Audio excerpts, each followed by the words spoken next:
खबर Iran America तनाव को लेकर जहां एक तरफ दुनिया के सबसे शक्तिशाली नेता ट्रंप की गरज है तो दूसरी तरफ ईरान का वो दाव है जिसने अमेरिका को अपनी शर्तों पर झुकने के लिए मजबूर कर दिया। आपको बता दें, अमेरिका और ईरान के बीच परमाणु मसले पर जो तनाव है वो अपने चरम पर है।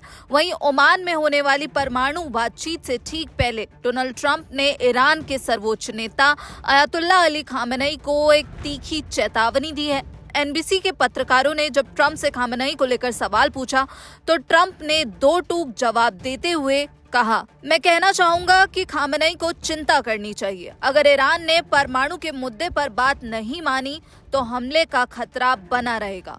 तो ट्रंप के ये शब्द जब उन्होंने खामेनेई को एक और सीधी चेतावनी दी है। वहीं अमेरिका के उपराष्ट्रपति जेडी वेंस ने भी आग में घी डालने का काम किया। वेंस का कहना है कि अगर खामेनेई सीधे ट्रंप से बात करते तो मसला मिनटों में हल हो जाएगा, लेकिन खामेनेई अपनी जिद पर अड़े हैं। उनका साफ कहना है कि अमेरिका ईरान को निगल जाना चाहता है।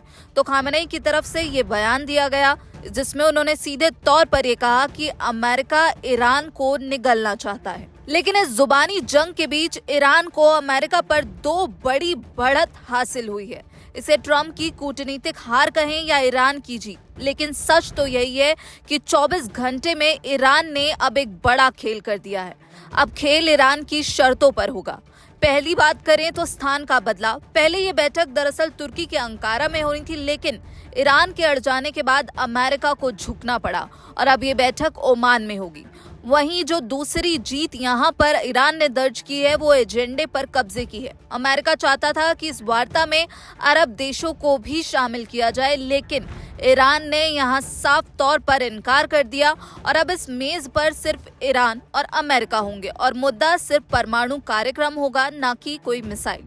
वहीं यहाँ पर व्हाइट हाउस की बेबसी भी नजर आई। व्हाइट हाउस के अधिकारियों ने दबी जुबान में ये स्वीकार किया कि उन्हें इस वार्ता की सफलता पर दरअसल संदेह है। अरब देशों के दबाव और क्षेत्रीय सहयोगियों के सम्मान के खातिर अमेरिका इस बदलाव के लिए तैयार तो हो गया है, लेकिन विदेश मंत्री मार्को रूबियो अभी भी उम्मीद लगाए बैठे हैं कि परमाणु के अलावा अन्य मुद्दों पर भी चर्चा हो सके।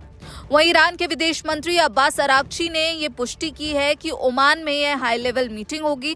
एक तरफ ट्रंप के हमले की धमकी है और दूसरी तरफ ईरान की अपनी शर्तों पर बात करने की जिद। अब देखना होगा कि ओमान की धरती पर जब ये महामुकाबला देखने को मिलता है, जब ईरान और अमेरिका फिर से आमने सामने बैठेंगे एक टेबल पर, तो क्या बातचीत होती है, शांति का रास्ता निकलता है, या फिर दोबारा से जो ईरान और अमेरिका के बीच जो स्थिति देखने को मिल रही है वो और ज्यादा बिगड़ सकती है और यहाँ पर युद्ध का सायरन बजता हुआ नजर आ सकता है।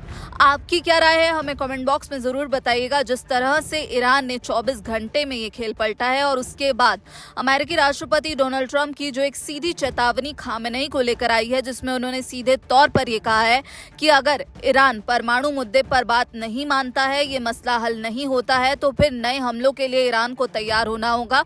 इस धमकी पर आप क्या कुछ सोचते हैं, हमें कमेंट बॉक्स में जरूर बताइएगा। बाकी देश और विदेश की खबरों के लिए आप जुड़े रहिए दैनिक जागरण के साथ। नमस्कार।